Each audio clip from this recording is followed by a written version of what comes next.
திவ்யா தன் மகனின் பிறந்த நாளுக்கு 2 நாட்களுக்கு முன்பு என்னை அழைத்திருந்தாள். திவ்யா என் பள்ளி காலத்திலிருந்தே நல்ல தோழி. அவள் என்னிடம் சகோதரியும் தோழியுமாக இருப்பாள். அவளுக்கு திருமணமாகி 3 வருடங்கள் ஆகியிருந்தது. அவளது மகனின் முதல் பிறந்த நாள் வந்ததால் அவள் அதை பிரம்மாண்டமாக கொண்டாட விரும்பினாள். அவள் என்னை 2 நாட்களுக்கு முன்பே போன் செய்து அழைத்திருந்தாள். அண்ணனும், அதாவது அவளது கணவர், என்னை மிகவும் வற்புறுத்தினார். பிறந்த நாள் அன்று நான் திவ்யாவின் வீட்டிற்கு சென்றேன். நான் அவள் வீட்டின் உள்ளே சென்றபோது அண்ணன் என்னை பார்த்தவுடனே என் தோளில் கை வைத்து கொண்டு நலம் விசாரித்தார். நானும் அதற்கு எதுவும் சொல்லாமல் திவ்யா எங்கே இருக்கிறாள் என்று நான் அண்ணனிடம் கேட்டேன். அவர் என் கையை பிடித்து கொண்டு என்னுடன் பேச ஆரம்பித்தார். நான் மீண்டும் திவ்யாவை பற்றி கேட்டபோது ஆரோன் மிகவும் அழுததால் திவ்யா அவனை அமைதிப்படுத்த உள்ளே சென்றிருக்கிறாள் என்று சொன்னார். 1 மணி நேரத்தில் பிறந்தநாள் விழா ஆரம்பமாக இருந்தது. அன்று நான் நீண்ட நாட்களுக்கு பிறகு அண்ணனை பார்த்திருந்தேன். பிறந்த நாள் முடிந்த பிறகு மற்ற விருந்தினர்கள் சென்றதும் நான் வீட்டிற்கு புறப்பட்ட போது திவ்யா என்னை நிறுத்திவிட்டு, நாளை காலை வரை இன்னும் நிறைய விருந்தினர்கள் இருப்பார்கள்.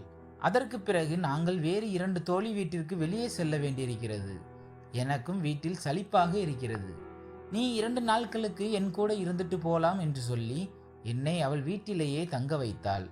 என் அப்பா அம்மாவிற்கு திவ்யாவை நன்றாக தெரிந்திருந்ததால் அவர்கள் என்னை திவ்யாவுடன் தங்க அனுமதித்தார்கள். பிறந்த நாளுக்கு மறுநாள் மற்ற விருந்தினர்கள் வீட்டிற்கு சென்றார்கள். திவ்யா தன் வீட்டில் எனக்கு தனி அறை கொடுத்திருந்தாள். திவ்யாவிற்கு வேலையிலிருந்து ஓய்வு கிடைக்கவில்லை. அதனால் நான் திவ்யாவிடம், ஆரோன் இப்போது 1 வயது ஆகிவிட்டான். அவனுக்கு தாயின் தேவை அவ்வளவாக இல்லை. நீங்கள் இருவரும் வெளியே சென்று வாருங்கள். அவனை ஒரு நாள் என்னிடம் விடுங்கள் என்றேன். திவ்யாவோ, ஆரோன் உன்னிடம் இருக்க மாட்டான் என்றாள். நான் ஆரோனை நன்றாக பார்த்து கொள்கிறேன் என்று உறுதியளித்தேன். என்னை நம்பி திவ்யா மறுநாள் கணவருடன் வெளியே சென்றாள். அன்று ஆரோன் என்னுடன் இருந்தான். நான் அவனை நன்றாக விளையாட வைத்தேன், சாப்பிட வைத்தேன். என்னுடைய அன்பை அவன் மிகவும் நேசித்தான். இரவு தூங்கும் போது என் அருகில் தூங்க வேண்டும் என்று அடம்பிடித்தான். அவனது பிடிவாதத்திற்காக அன்று நான் திவ்யாவின் அருகில் தூங்கினேன். திவ்யாவும் அவள் கணவரும் அதே அறையில் தூங்கினார்கள். அன்றைய நள்ளிரவில் யாரோ என் மீது கை வைத்தது போல் உணர்ந்தேன். முதலில் ஆரோன் என்று நினைத்தேன். ஆனால் பின்னர் அது ஒரு பெரியவரின் கை என்று புரிந்தது. எழுந்து பார்த்தபோது அது திவ்யாவின் கணவரின் கை என்று தெரிந்தது. நள்ளிரவில் அவர் ஏன் என் மீது கை வைத்தார் என்று எனக்கு புரியவில்லை. நான் அவரிடம் கேட்டபோது அவர் என்னை மன்னிக்கவும் என்று கூறிவிட்டு படுக்கைக்கு சென்றார். ஆனால் மறுநாளும் அதே சம்பவம் நடந்தது. திவ்யாவின் கணவர் அன்றும் என் மீது கை வைத்தார். இந்த முறை அவரது தொடுதல் எனக்கு பிடிக்கவில்லை. நான் உடனடியாக எழுந்து அவரது அறையிலிருந்து வெளியே வந்தேன். திவ்யா ஆழ்ந்த உறக்கத்தில் இருந்தாள். நான் அவரது அறையிலிருந்து வெளியே வந்தவுடன் அவர் என் பின்னால் வந்தார். அவர் என்னை மன்னித்து விடு பவானி, நான் திவ்யா என்று நினைத்தேன் என்றார். இரவின் இருட்டில் அவர் தவறு செய்திருக்கலாம் என்று எனக்கு தோன்றியது. நான் மீண்டும் அறைக்கு சென்று தூங்கினேன். நான் அங்கு இருந்த சில நாட்கள் இப்படிதான் சென்றன. ஆரோன் என்னுடன் நன்றாக பழகினான். ஒரு நாள் காலை உணவு சாப்பிடும்போது நான் திவ்யாவிடம், நான் இப்போது என் வீட்டிற்கு செல்கிறேன் என்று சொன்னேன். அப்போது திவ்யா, பவானி, தயவு செய்து இன்னும் சில நாட்கள் இங்கேயே இரு. எனக்கு 1 மாத காலம் கேக் பேக்கிங் கோர்ஸில் சேர வேண்டும். ஆரோன் உன்னுடன் நன்றாக பழகுகிறான். அதனால் நான் உன்னை இங்கே இருக்க சொல்கிறேன். நீ இங்கேயே இருந்தால் நான் எனது கோர்ஸை கவலை இல்லாமல் முடிக்க முடியும். கடந்த 2 மாதங்களாக எனக்கு அந்த கோர்ஸ் செய்ய வேண்டும் என்று ஆர்வம் இருந்தது. ஆனால் ஆரோன் யாருடனும் இருக்க தயாராக இல்லை. இப்போது நீ இருக்கிறாய் என்பதால் நான் எனது கோர்ஸை மிகவும் எளிதாக முடிக்க முடியும். மதியம் 3 மணி நேரம் வகுப்பு இருக்கும். திவ்யா என்னிடம் கெஞ்ச ஆரம்பித்த போது அவளது கணவர், பவானி, நீ திவ்யாவை உன் சகோதரி என்று அழைக்கிறாய் அல்லவா? உன் சகோதரிக்காக இன்னும் சில நாட்கள் நீ இங்கேயே இருக்க முடியாதா என்றார். அவர்கள் இருவரின் வேண்டுகோளுக்காக நான் அங்கேயே இருக்க முடிவு செய்தேன். நான் அவர்கள் இருவருக்கும் சம்மதம் தெரிவித்தேன். பிறகு அவளது கணவர் அலுவலகத்திற்கு சென்றார். அவர் சென்றவுடன் திவ்யா என்னை அணைத்து கொண்டு எனக்கு நன்றி சொன்னாள். உன் உதவியால் நான் எனது கோர்ஸை முடிக்க முடியும். இந்த கோர்ஸ் சில நாட்கள் மட்டுமே. நான் இந்த கோர்ஸை கற்றுக்கொண்டவுடன் நான் சொந்தமாக தொழிலை செய்ய தொடங்குவேன் என்று அவள் சொன்னாள். அவள் மகிழ்ச்சியை பார்த்து நான் மிகவும் மகிழ்ச்சி அடைந்தேன். ஒரு நாள் மதியம் திவ்யா தனது வகுப்பிற்கு சென்றிருந்தாள். அந்த நேரத்தில் ஆரோன் என்னுடன் இருந்தான். அவன் திடீரென்று அழ ஆரம்பித்தபோது அவனுக்கு பால் கொண்டு வர நான் சமையலறைக்கு சென்றேன். நான் சமையலறையில் நின்று கொண்டிருந்தேன். திடீரென்று அவளது கணவர் வீட்டிற்கு வந்தார். அவர் என் பின்னால் வந்து என்னை இறுக்கமாக பிடித்தார். ஒரு நொடியில் அவர் பிடித்ததில் எனது தோள்பட்டையில் கடும் வலி ஏற்பட்டது. நான் பால் பாட்டிலை கீழே போட்டுவிட்டு கதறிக்கொண்டு பின் திரும்பினேன். உடனே அவர் என்னிடமிருந்து விலகி நின்றார். அவரை கோபத்தோடு பார்த்தபோது அவர், பவானி, நான் உன்னை திவ்யா என்று நினைத்து விட்டேன். நீ திவ்யாவின் உடைகளை அணிந்திருந்ததால் தவறாக புரிந்து கொண்டேன் என்று கூறி பதட்டத்தோடு மன்னிப்பு கேட்டார். நான் சரி என்று கூறி ஆரோனின் பால் பாட்டிலை எடுத்துக்கொண்டு அறைக்கு சென்றேன். ஒரு சில நிமிடத்திற்கு பிறகு அண்ணன் அவருடைய அறைக்கு திரும்பி வந்தார். அவர் ஒரு ஐஸ் கட்டியை கொண்டு வந்திருந்தார். பவானி, என் தவறால் உனக்கு வலி ஏற்பட்டு விட்டது. எனவே எனக்கு தண்டனை கிடைக்க வேண்டும் என்று கூறி அவர் என் தோளில் தன் கைகளால் ஐஸ் கட்டியை வைத்து தேய்த்தார். ஐஸ் கட்டியை என் கழுத்தில் வைக்கும்போது அவரின் பார்வை வேறு எங்கோ சென்றதை நான் உணர்ந்தேன். உடனே அவரிடம், நீங்கள் எனக்கு உதவியதற்கு நன்றி. இப்போது நான் நன்றாக இருக்கிறேன். சில மணி நேரங்களுக்கு முன் நீங்கள் அலுவலகத்திற்கு போனீர்கள்.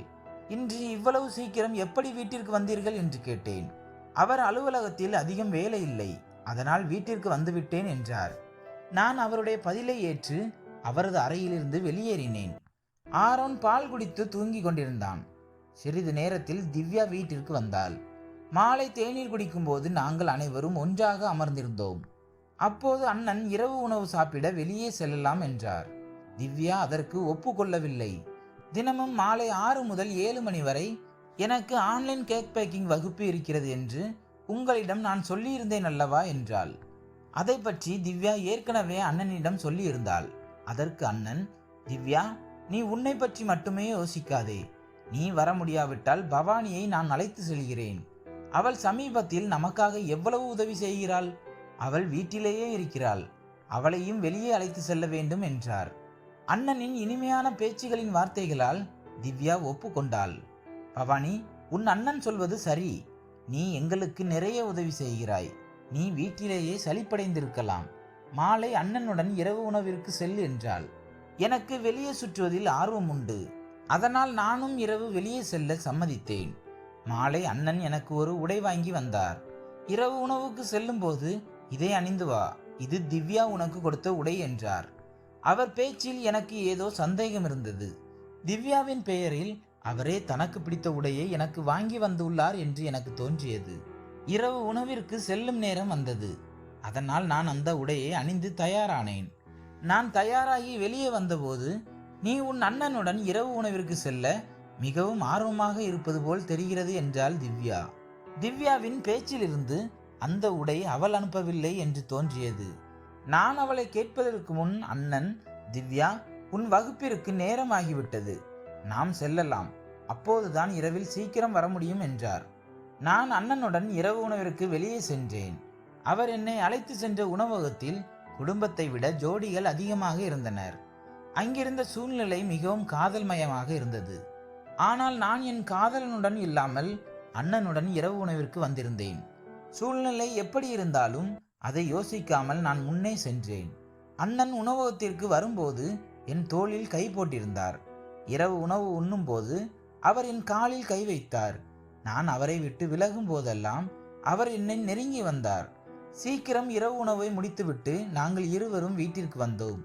இரவில் திவ்யாவின் அறையில் நான் தூங்க மறுத்துவிட்டேன். நான் வந்த பிறகு அந்த தம்பதியினருக்கு ஒருவருக்கொருவர் நேரம் கொடுக்க முடியவில்லை என்று எனக்கு தோன்றியது. இரவில் திவ்யாவின் முன்னிலையில் நான் அண்ணனிடம், இன்று நீங்கள் உங்கள் அறையில் தூங்குங்கள் என்றேன். என்னால் உங்கள் இருவருக்கும் இடையே இடைவெளி வரக்கூடாது என்றேன். அதற்கு அவர், எங்களுக்கு ஒன்றாக தூங்க வேண்டிய கட்டாயமில்லை என்று சொல்லிவிட்டு இன்னொரு அறைக்கு சென்றார். அண்ணனின் நடத்தை மற்றும் பேச்சு அவருக்கு தன் மனைவியிடம் எந்த ஆர்வமும் இல்லை என்பது போல் காட்டியது. அண்ணன் வேறு அறைக்கு சென்றவுடன் நான் திவ்யாவின் அறைக்கு சென்றேன். திவ்யாவின் முகம் வாடி இருந்தது. நான் அவளிடம், திவ்யா, அண்ணனுக்கும் உனக்கும் இடையில் எல்லாம் நன்றாக இருக்கிறதா? அண்ணன் உன்னை முன்பை போல் நேசிக்கிறாரா என்று கேட்டபோது திவ்யாவோ, ஆமா, எங்களிடம் எல்லாம் நன்றாக இருக்கிறது. பிரசவத்திற்கு பிறகு நான் குண்டாகிவிட்டேன். அதனால் அவர் என்னிடமிருந்து கொஞ்சம் விலகி செல்கிறார் என்றாள். அவருக்காக நான் சீக்கிரம் ஒல்லியாக வேண்டும் என்றும் சொன்னாள். சரி, அதெல்லாம் விடு. நீ இன்னும் ஏன் திருமணம் செய்யவில்லை? உன் வயது 25 ஆகிவிட்டது. எப்போது திருமணம் செய்து கொள்வாய் என்று திவ்யா என்னை கேட்டாள். நான் அவளிடம் என் ஜாதகத்தில் செவ்வாய் தோஷம் உள்ளதாம் என்று நான் கூறினேன். என் அப்பா அம்மா செவ்வாய் தோஷம் உள்ளவள், செவ்வாய் தோஷம் உள்ளவரைதான் திருமணம் செய்ய வேண்டும் என்று சொல்கிறார்கள் என்றேன். திவ்யா பேசிக்கொண்டே, நீ அழகாக இருக்கிறாய், உன்மேல் யாராவது கெட்ட கண் வைத்தால் ஜாக்கிரதை, ஆண்களிடமிருந்து கவனமாக இரு என்றாள். அப்படியே பேசிக்கொண்டே நாங்கள் இருவரும் தூங்கிவிட்டோம். மறுநாள் திவ்யா தனது வகுப்பிற்கு சென்றாள். அந்த நேரத்தில் ஆரோன் என்னுடன் விளையாடி கொண்டிருந்தான். விளையாடிவிட்டு நான் அவனை உறங்க வைத்தேன். அவனுக்கு அருகில் படுத்தேன். சிறிது நேரம் கழித்து ஆரோன் பசியில் அழ ஆரம்பித்தான். அவனுக்கு நான் அவன் அம்மா போல் தோன்றியது. ஆரோன் அழுகிறான் என்று திவ்யாவை மொபைலில் அழைத்தேன். ஆனால் அவள் பேக்கிங் வகுப்பில் இருந்ததால் அழைப்பை எடுக்க முடியவில்லை. அவனது அழுகையை நிறுத்த நான் அவனுக்கு பால் கொடுத்தேன். ஆனால் அவன் குடிக்கவில்லை. அரை மணி நேரம் ஆகியும் அவன் அழுகையை நிறுத்த முடியவில்லை. அவனை என் அருகில் பிடித்தபோது அவன் அம்மாவிடம் பால் குடிக்க வேண்டும் என்று அழுகிறான் என்பதை உணர்ந்து கொண்டேன். திவ்யா வீட்டுக்கு வர இன்னும் 2 மணி நேரம் ஆகும். அவ்வளவு நேரம் ஆரோனை அளவிடுவது சரியில்லை என்று நினைத்தேன். அதனால் சிறிது நேரம் அவனது அம்மாவின் இடத்தை நான் எடுத்தேன். அவனை என் நெஞ்சோடு அணைத்தேன். குழந்தைக்கு நான் அவன் அம்மா போலவே தோன்றியது. அவனை பிடித்தபடி எனக்கும் தூக்கம் வந்துவிட்டது. என்னுடைய கண்கள் திடீரென திறந்தபோது அண்ணனை எதிரில் பார்த்தேன். அவர் எப்போது அந்த அறைக்குள் வந்தார், எவ்வளவு நேரமாக என்னை பார்த்து கொண்டிருந்தார் என்பதை புரிந்து கொள்ள முடியவில்லை. அவரின் பார்வை எனக்கு பிடிக்காத மாதிரியான இடத்திற்கு சென்றது. ஆரோனை அமைதிப்படுத்துவதில் நான் அவனை என்னுடைய நெஞ்சோடு அணைத்திருந்தேன். ஆனால் பின்னர் என் உடைகளை சரி செய்வதை மறந்துவிட்டேன். அவர் கண்கள் சிவந்திருந்தன. நான் உடைகளை சரி செய்யும் போது அவர் என் கையை பிடித்தார். என்னை படுக்கையின் ஓரமாக இழுத்து சென்றார். நான் திடுக்கிட்டு எதுவும் சொல்லாமல் அமைதியாகிவிட்டேன். சில நிமிடம் கழித்தது. ஆரோன் எழுந்தான். அவனை விளையாட செய்தேன். பின்னர் நாங்கள் 3 பேரும் ஹாலில் சோபாவில் அமர்ந்திருந்தோம். அண்ணன் என் பக்கத்தில் இருந்து பேசிக் கொண்டிருந்தார். திவ்யா வகுப்பிலிருந்து வந்ததும் நானும் அண்ணனும் ஒன்றாக சோபாவில் இருப்பதை பார்த்த அவள் எங்களை வித்தியாசமாக பார்த்தாள். ஒரு கணத்தில் அவள் ஆரோனை எங்களிடமிருந்து தூக்கி கொண்டாள். இரவு சமையலின் போது திவ்யா என்னிடம் கொஞ்சம் கோபமாக நடந்து கொண்டாள். நீ சமீபத்தில் ஆரோனை மிகவும் நேசிக்கிறாய், ஆனால் அவனுடைய அப்பாவின் மேல் உன்னுடைய பாசத்தை அதிகரிக்க வேண்டாம் என்றாள். திவ்யா முதலில் ஒரு மனைவி, பின்னர் ஒரு தாய். அவளுக்கும் தன் கணவன் மேல் கவலை இருக்கும் என்பதை கண்டேன். நான் அவளின் தோளில் கை வைத்தேன். உன் கணவன் மற்றும் உன் தோழி யாரும் கெட்டவர்கள் இல்லை என்று கூறினேன். திவ்யாவோ நாளை என் வகுப்பு முழுவதும் இருக்கும். அது எனது இறுதி நாள். அதன் பிறகு நீ உன் வீட்டிற்கு செல்லலாம் பவானி என்றாள். திவ்யாவின் வார்த்தைகளை கேட்டு அவளது கணவரின் முகத்தில் நிறம் மாறிவிட்டது. எனக்கும் வீட்டிற்கு செல்ல விருப்பமில்லை. ஏனெனில் அவருக்கும் எனக்கும் இடையே ஒரு வித்தியாசமான உறவு உருவாக தொடங்கியது. அதே இரவு உறங்குவதற்கு முன் திவ்யா மீண்டும் என்னை கண்டித்தாள். பவானி, உன் அண்ணன் திருமணமானவர். அவருக்கு செவ்வாய் தோஷமும் இல்லை என்பதை நினைவில் கொள் என்றாள். அவள் என்ன சொல்ல வந்தாள் என்பதை நான் புரிந்து கொண்டேன். ஆனால் அவள் சொல்லியதில் எனக்கு எந்த கவலையும் இல்லை. மறுநாள் திவ்யா காலை 11 மணிக்கு வகுப்பிற்கு சென்றாள். வழக்கம் போல அண்ணன் 10 மணிக்கு அலுவலகத்திற்கு சென்றார். ஆனால் திவ்யா வீட்டை விட்டு சென்றவுடன் அவர் மீண்டும் வீட்டிற்கு வந்தார். தண்ணீர் கொடு என்று கேட்டார். நான் அவருக்காக தண்ணீர் கொடுக்கும்போது அவர் என் கையை பிடித்தார். பவானி, இன்னும் எவ்வளவு நாட்கள் என்னை காத்திருக்க வைக்கப் போகிறாய்? நான் ஏற்கனவே உனக்கு போனில் தகவல் அனுப்பியும் நீ பதில் ஏதும் சொல்லாததால் கவலையாக இருக்கிறேன். ஆனால் இத்தனை நாட்களாக நீ என் அருகில் இருந்தாலும் உன்னுடன் நேரம் செலவிட முடியவில்லை. இன்று முழுவதும் நாம் ஒருவருடன் ஒருவர் நேரம் செலவிடலாம் என்றார். நானும் அவருடைய வார்த்தைகளுக்கு சம்மதித்தேன். அவர் அருகில் செல்லும் முன் நான் அவரிடம் ஒரு கேள்வி கேட்டேன். நீங்கள் திருமணம் ஆகி இருக்கும்போது ஏன் என்னிடம் வந்தீர்கள்? இது எனக்கு சரியாக உணரவில்லை. திவ்யாவுக்கு நம்முடைய உறவை பற்றி தெரிந்தால் அவளுக்கு மனவேதனை ஏற்படும். நீங்கள் அவளுக்கு என்ன பதில் அளிக்கப் போகிறீர்கள் என்று நான் கேட்டேன். அதற்கு அவர், பவானி, நீ அதிகம் யோசிக்கிறாய். திவ்யா என் மனைவி மட்டுமே, ஆனால் நான் அவளை நேசிக்கவில்லை என்றார். பிறகு நான் உங்களுக்கு எந்த பிரச்சனையும் இல்லை என்றால் நாம் இருவரும் திருமணம் செய்து கொள்ளலாம் என்றேன். இதை கேட்டபோதே அவர் என்னை தனது தோளில் சாய்த்தார். அந்த சில நொடிகளில் எங்கள் அறையின் கதவு திறந்தது. அங்கே திவ்யா நின்று கொண்டிருந்தாள். அவளின் கணவர் என்னை தோளில் சாய்த்திருப்பதை பார்த்தவுடன் அவள் அதிர்ச்சியடைந்தாள். திவ்யாவை பார்த்தவுடன் நான் உடனே அவரை விட்டு விலகி திவ்யாவிடம் சென்றேன். அவர் உடனே விஷயத்தை மாற்றி பேசினார். திவ்யா, உன் தோழியை உடனே அவள் வீட்டிற்கு அனுப்பிவிடு. நான் என் ஆபீஸ் ஃபைல்களை எடுக்க வீட்டிற்கு வந்தேன். ஆனால் பவானி அந்த வாய்ப்பை பயன்படுத்தி என்னை தன்னிடம் இழுத்து கொண்டாள் என்று கூறினார். அவர் என்னை பற்றி தவறாக கூறியதை கேட்டவுடன் திவ்யா கோபமாக பார்த்தாள். அவள் 2 அடிகள் முன்னே சென்று அவள் கணவரின் சட்டையை பிடித்தாள். நான் நடந்தது அனைத்தையும் கேட்டுவிட்டேன். பவானி அறைக்குள் தண்ணீர் கொண்டு வந்தபோது கைபேசியில் எனக்கு அழைப்பு கொடுத்தாள். என் அழைப்பு தொடர்ந்து இயக்கமாகவே இருந்தது. எனவே நான் எல்லாவற்றையும் கேட்டுவிட்டேன். நேற்று இரவே பவானி உன் உண்மையான முகத்தை எனக்கு தெரிவித்திருந்தாள். ஆனால் நீ அவள் மீது தவறான குற்றச்சாட்டுகளை சுமத்தினாய். ஏன் அவளை இங்கே இருக்கும்படி வற்புறுத்தினாய் என்று எனக்கு புரிந்துவிட்டது. நேற்று இரவு ஆரோனை அமைதிப்படுத்த அவனை அணைத்தபோது அவள் மிகவும் உதவியற்ற நிலையில் இருந்தாள். ஆனால் நீ அவளின் மீது உன் கண்களை வைத்தாய். அதனால் உன் உண்மையான முகத்தை அனைவருக்கும் வெளிப்படுத்த பவானி திட்டமிட்டாள். பின்பு நீ உன் அலுவலகத்தில் ஒரு பெண் ஊழியரை தொந்தரவு செய்ததால் உன் வேலை போய்விட்டது என்றும் எனக்கு தெரிந்தது. ஒவ்வொரு 6 மாதங்களுக்கும் நீ வேலையை மாற்றிக் கொண்டிருந்தது ஏன் என்று இப்போது எனக்கு புரிகிறது. கடந்த 3 வருடங்களாக நீ என்னை முட்டாளாக்கி கொண்டிருந்தாய். பவானி, நீ அனுப்பிய மோசமான செய்திகளை எல்லாம் அவள் எனக்கு காட்டிவிட்டாள். உன்னுடைய உண்மையான முகம் அனைவருக்கும் தெரிய வேண்டும் என்று பேசினாள் திவ்யா. அவர் எனக்கு தேவையற்ற கோரிக்கைகளை வைத்திருந்தார். ஆனால் நான் என் தோழி திவ்யாவை ஆபத்தில் விட முடியாது. இவ்வளவு நாட்களாக திவ்யா என் மீதும் அவள் கணவர் மீதும் சந்தேகம் கொண்டிருந்தாள். அதனால்தான் அவள் என்னை அடிக்கடி விமர்சித்து வந்தாள். இறுதியாக நேற்று இரவு அவளிடம் எல்லாவற்றையும் சொல்லிவிட்டேன். அவளது கணவர் என்னை எப்படியெல்லாம் துன்புறுத்தினார் என்பதை விளக்கிய பிறகு திவ்யா தனது கணவரை விட்டு பிரிய முடிவு செய்தாள். அவளுடைய வாழ்க்கை என் காரணமாக உடைந்து விட்டதாக எனக்கு தோன்றியது. ஆனால் திவ்யா, பவானி, நீ என் வீட்டை பிளவுபடுத்தவில்லை. மாறாக நீ எனக்கு பெரும் தைரியம் கொடுத்தாய். இன்று உன் காரணமாக என் கணவரின் உண்மையான முகம் எனக்கு புரிந்தது. இல்லை என்றால் நான் அவனை என் வாழ்க்கை என நினைத்து அவனுக்காக எல்லாவற்றையும் செய்திருப்பேன். ஒரு மனைவியின் கடமை அவனுக்கு தெரியவில்லை. என் உறவை அவன் மதிக்கவில்லை. ஆனால் நீ சரியான நேரத்தில் என் கண்களை திறந்தாய். இப்போது விரைவில் நான் சொந்தமாக சிறிய தொழிலை தொடங்குவேன். நான் என் காலில் நின்று என் குழந்தையை வளர்க்கப் போகிறேன்.